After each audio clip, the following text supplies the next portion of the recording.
말씀 나누겠습니다. 창세기 21장 22절부터 34절입니다. 에셀나무를 심자라는 제목으로 하나님 말씀 나누겠습니다. 에셀나무를 심자입니다. 오늘 본문은 그랄 왕인 아비멜렉과 그의 군대 장관 비골이 누구를 찾아왔어요? 아브라함을 찾아왔습니다. 가장 우리 선생님 기투했던 것처럼 나그네, 아브라함은 지금 거처가 정확하게 있지 않은 나그네 인생이에요. 원래 아브라함은 어디에 살던 사람이었죠? 갈대아 우르의 한 곳에, 그죠? 가나안 땅하고는 전혀 관계가 없는 사람이 하나님께서 지시해서 온 그냥 이렇게 이방인이었단 말이죠. 그렇게 별로 약해 보이는 그 아브라함을 누가 찾아왔다고요? 아비멜렉이 찾아왔어요. 여러분, 아비멜렉이 누굽니까? 왕이죠. 왕인데 그가 이제 우리가 지난번에 살펴봤듯이 아비멜렉이 누구를 취하죠? 사라를 취했습니다. 그죠? 이 아브라함이 이 자기 아내 사라를 누이라고 속이는 바람에 이 사라를 취했단 말이죠. 그때 호되게 당했어요. 그죠? 꿈에 누가 나타났어요? 하나님이 현몽하셔서 사라는 남편이 있는 사람이다. 이렇게 해서 하나님께서 그 아비멜렉의 가문에 저주를 내셨어요. 태를 닫으시고 저주를 내리셨는데 하나님이 이제 아브라함의 기도를 받게 하셔서 중보 기도를 통해서 그 저주가 풀리는 역사를 경험한 사람이 지금 아비멜렉이에요. 그러니까 지금 이 아브라함은 범상치 않은 인물이다 라는 것을 지금 알고 있는 거죠. 그죠? 배후에 뭔가가 있다, 빽 있는 남자다, 이런 거죠. 빽 있는 남자, 뒤를 봐주는 누군가가 있다. 뒤를 봐주는 하나님이 계시죠. 그렇기 때문에 이 왕이라고 할지라도 아브라함에게 이제 굽신하고 있는 이런 장면이에요. 그래서 주도권이 지금 누구한테 있는 거예요? 이제 아브라함에게 있는 거죠. 여러분, 하나님께서 아브라함을 12장에 부르실 때에 복의 근원이 된다 하셨어요. 그죠? 복과 저주가 내 앞에, 네가 복을 주면 그에게 복이 있고 저주하면 저주가 있다라고 하는 하나님께서 강력한 권세를 누구한테? 아브라함에게 허락했다는 거죠. 그러므로 말미암아 이렇게 왕인 아비멜렉도 굽신하게 되는 놀라운 역사가 일어나죠.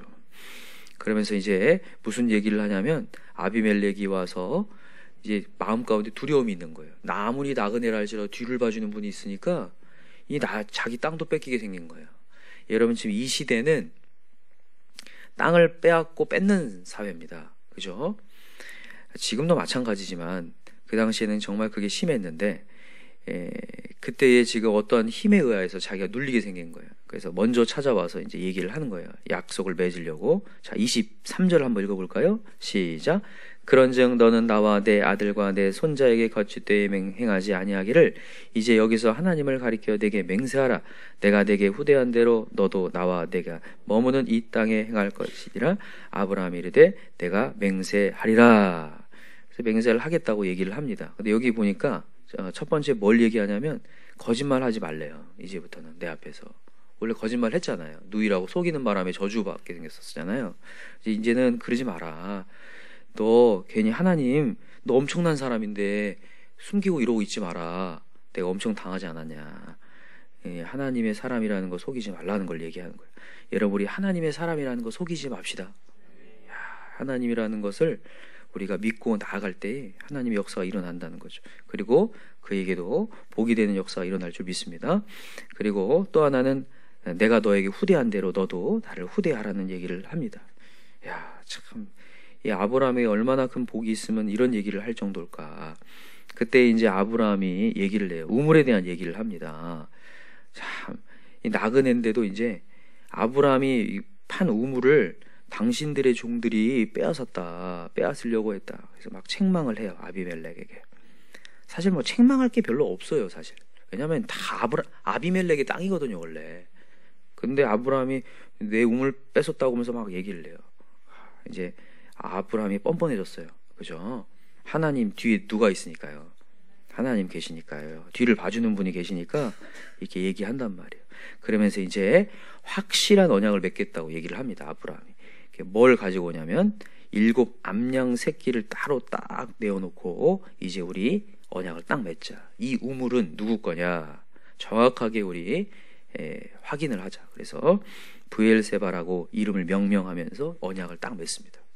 그래서 그 땅은 이제 누구도 건드리지 않는 이 아브라함이 차지하는 우물이다라고 해서 맹세의 우물이라는 뜻의 브엘세바라고 명명을 해요.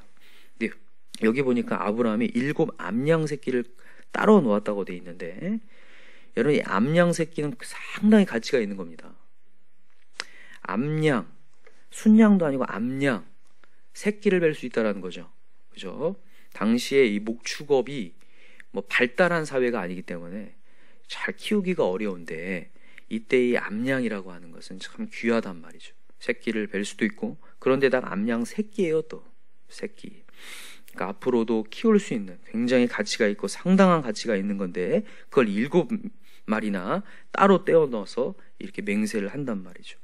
야, 이 귀한 것들을 이렇게 내어놓을 수 있다니, 역시나 뒤를 봐주고 있는 사람은 다르구나. 지금 뒤를 봐주는 사람이라 다른 거잖아요. 그러면서 맹세를 통하여서 확실한 도장을 찍는 거죠. 이게 나중에는 이 브엘세바가 사실 어디냐면요, 이스라엘 이렇게 길게 생겼거든요. 가나안 땅이 길게 생겼는데 맨 아래예요. 맨 아래. 지금 남방에 하나님의 약속의 땅에 도장을 찍고 있는 거예요. 지금 확실한 도장을요. 여러분, 우리가 창세기 15장에 보면 무슨 언약이 있냐면 횃불 언약이 있어요. 횃불 언약을 할 때 하나님께서 약속을 하는 게 2가지였습니다. 하나는 너로부터 상속자가 나올 것이다라는 거였어요. 너로부터 상속자가 나오고, 두 번째는 뭐냐면 이 땅이 다 너희 땅이 될 것이다라는 거였어요. 너희 땅이 될 것이다. 땅과 상속자에 대한 언약을 맺으시거든요. 근데 여기 보니까 지금 어제 우리 본문에서 살펴봤지만 누가 출생하죠? 이삭, 하나님의 상속자가 출생하는 것을 보았다면, 오늘은 땅을 하나님께서 이렇게 정확하게 도장을 찍는 장면을 보여주시는 거예요. 다시 말하면 하나님의 언약을 이행하시는 장면이에요. 하나님의 성실하게 언약을 이행하신데, 이 언약이 어떻게 이루어지는 거냐면 결국엔 뒤에 누가 계셔서? 하나님이 계셔. 지금 아브라함이 뭔가 막 열심히 막 한 것처럼 보이지만 그 뒤에는 하나님이 계셔서 아비멜렉이 꼬꾸라지고 있는 거잖아요. 왕이 꼬꾸라지고 있는 거잖아요. 만약에 하나님 없이 아브라함이 갔다면 이거 과연 가능할까? 아니죠. 누가 이렇게 땅을 기게 함부로 막 줍니까? 말도 안 되죠. 그러나 하나님이 뒤에 계시니까 벌벌 떠는 거예요. 그 두려움 때문에. 태를 닫으시고 저주가 퍼부어지는 그 장면을 보면서, 그리고 아브라함의 기도 받으니까 갑자기 저주가 풀리는 장면을 보면서 그냥 꼬꾸라지는 역사가 일어나죠. 그래서 여러분과 저는 오늘도 하나님을 따를만 합니다. 우리 하나님께 시선 둡시다. 아브라함이 그래서 그 브엘세바의 언약을 딱 세우고 나서 한 일이 있어요. 33절에 아주 귀한 메시지인데, 자 읽어봅시다. 33절 시작. 아브라함은 브엘세바의 에셀나무를 심고 거기서 영원하신 하나님 여호와의 이름을 불렀으며 그가 블레셋 사람의 땅에서 여러 날을 지냈더라. 여기서 뭘 심었대요? 에셀나무. 브엘세바의 에셀나무를 심었대요. 이 에셀나무는 상수리 나무과에 속하는데 잎사귀가 비늘처럼 생겼어요. 그래서 이제 나중에 이제 출애굽기에 보면 가시 같고 만나와 같다 해가지고, 그 만나 아시죠? 만나. 그 만나가 이 에셀나무 잎사귀하고 비슷하게 생겨서 이렇게 가시 같다 이런 얘기를 하게 되는데, 이 에셀나무의 특징이 있어요. 아주 귀한 특징이 하나 있는데 뭐냐면 뿌리가 30m까지 자랍니다. 뿌리가 30m. 그래서 사막에 심기에 좋은 나무예요. 사막에는 물이 많아요? 적어요? 적어요. 그래서 뿌리를 깊이 내려가지고 어디까지 가냐면 지하수가 있는 데까지 간대요. 지하수가 있는 데까지 뿌리를 내릴 수 있는 나무가 에셀나무라는 거예요. 여러분, 에셀나무를 왜 심었는지 아시겠죠? 뭘 상징할까요? 영원한 하나님의 샘물에 뿌리를 내리겠다라는 상징이에요. 아브라함이 모든 이 우물을 얻게 되고 땅을 얻게 된 게 누구 때문이라는 거예요? 하나님 때문이라는 것을 고백하고 있는 거예요. 그래서 여기 보니까 에셀나무를 심고 뭘 했대요? 거기서 영원하신 하나님 여호와의 이름을 부었다. 아, 우리 하나님 언약 세우셨다면 변치 않은 영원하신 분이구나. 끝까지 약속을 이행할 수 있는 분이다라는 것을 여기서 지금 고백하고 있는 거예요. 놀라운 거죠. 여러분, 우리도 에셀나무를 심읍시다. 여러분, 우리 인생의 사막 같아요. 우리가 살다 보면, 우리가 신앙생활 하다 보면, 사역을 감당하다 보면 사막 같아요. 되어지는 일들이 없고 굉장히 힘든데, 그때 여러분 우리 에셀나무를 심읍시다. 뿌리를 깊이 하나님께 내리고 나면 하나님이 역사한다는 거예요. 우리가 아브라함의 인생을 쭉 보지만 항상 뭐가 안 되고 답답하고 기다려야 되고 이런 상황처럼 보이지만 여러분 디테일하게 보니까 아니라는 거죠. 항상 하나님께서 지도하셨고 인도하셨고 길을 열어줬어요. 그래서 위기가 있는 것처럼 보이지만 위기에서 항상 하나님께서는 땅을 주시고 상속하시고 역사하시는 것들을 계속 경험하는 거죠. 그래서 여러분 오늘도 우리 에셀나무를 심고 뿌리를 깊이 하나님께 맺고 있어야 돼요. 오늘도 말씀을 듣는 자리에 있으셨으면 좋겠어요. 그때에 주변의 사람들이 두려워 떨고 놀라는 역사가 일어나요. 그렇게 했던 인물이 누구였냐면 다윗이었습니다. 그죠? 누구보다도 힘들고 비참하고 도망치는 인생을 사는 것처럼 보이지만 항상 에셀나무 같이 뿌리를 하나님께 두고 있어요. 하나님께 두고 있고 하나님만 찬양해요. 하나님을 찬양하니까 사람들이 두려워지. 사람들이 오히려 자기를 두려워하는 역사가 일어난다는 거죠. 자, 한번 찾아봅시다. 시편 40편.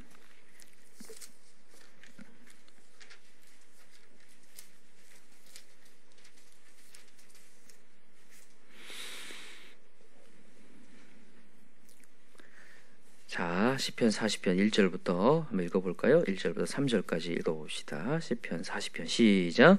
내가 여호와를 기다리고 기다렸더니 귀를 기울이사 나의 부르짖음을 들으셨도다. 나를 기가 막힐 웅덩이와 수렁에서 끌어올리시고 내 발을 반석 위에 두사 내 걸음을 견고하게 하셨도다. 새 노래 곧 우리 하나님께 올릴 찬송을 내 입에 두셨으니 많은 사람이 보고 두려워하여 여호와를 의지하리로다. 아멘. 아까 전에 아브라함을 두려워하고 아브라함의 뒤에는 하나님을 두려워하는 아비멜렉의 이야기처럼 똑같아요. 하나님의 올릴 찬송을 입에 두는 순간 많은 사람이 두려워와서 여호와를 의지하고 그 앞에 무릎을 꿇는 역사가 일어나는 거예요. 여러분과 제가 오늘도 하나님께 시선 두면 주변이 하나님께서 평정을 해주시고 무릎을 꿇게 되는 역사가 분명히 일어날 줄 믿습니다. 믿으시나요? 오늘도 여러분 우리 하나님을 향하여서 나아갑시다. 그래서 투터치로 항상 그리고 3쿠션으로 하나님께서 일하실 수 있도록 계속해서 우리 하나님께 외쳐서 역사를 보았으면 좋겠습니다. 아브라함은 계속 이제 그걸 보는 거죠. 그래서 여러분 이 21장 다음이 뭐예요? 22장에 나오는 이삭을 바치는 사건이죠. 아브라함의 믿음이 강력해져서 이제 그렇구나. 아, 하나님이 하시면 다 되는구나. 그렇게 벌벌 떨고 두려워했던 아브라함이 이제는 이삭을 바치는 거. 아, 하나님은 그 이유는 책임지실 하나님이기 때문에. 하나님이 상속자도 약속하셨다면 하나님이 하실 걸 알기에 하나님께 그냥 순종해 나아가는 거죠. 그리고 그 뒤는 맡기는 거죠. 그때 역사하는 것을 경험하잖아요. 여러분과 제가 오늘도 믿음을 가지고 맡깁시다. 하나님께 맡기고 에셀나무를 다 심고 뿌리를 깊이 내려서 하나님께서 역사하는 것들을 다 경험할 수 있는 저와 여러분 되길 기도합니다. 마지막으로 우리 너무나 잘 알고 있는 예레미야 17장을 잡고 마칩시다. 예레미야 17장 어떤 말씀이에요? 우리 잘 알고 계시죠? 자, 한번 읽어보세요. 자, 예레미야 17장 자 5절부터 한번 읽어봅시다. 예레미야 17장 5절 시작. 여호와께서 이와 같이 말씀하시니라. 무릇 사람을 믿으며 육신으로 그의 힘을 삼고 마음이 여호와께서 떠난 그 사람은 저주를 받을 것이라. 그는 사막의 떨기나무 같아서 좋은 일이 오는 것을 보지 못하고 광야 관조한 곳 건건한 땅 사람이 살지 않는 땅에 살리라. 여호와에게서 떠난 사람, 사람을 믿고 앞에 보이는 육신으로 힘을 삼는 자, 보여지는 현실 속에서만 갇혀있는 사람, 그 사람은 마음 가운데 이 건조함이 찾아온다. 자, 7절 시작. 그러나 무릇 여호와를 의지하며 여호와를 의뢰하는 그 사람은 복을 받을 것이라. 그는 물가에 심어진 나무가 그 뿌리를 강변에 뻗치고 더위가 올지라도 두려워하지 아니하며 그 잎이 청청하며 가뭄은 해에도 걱정이 없고 결실이 그치지 아니함 가더리라. 아멘.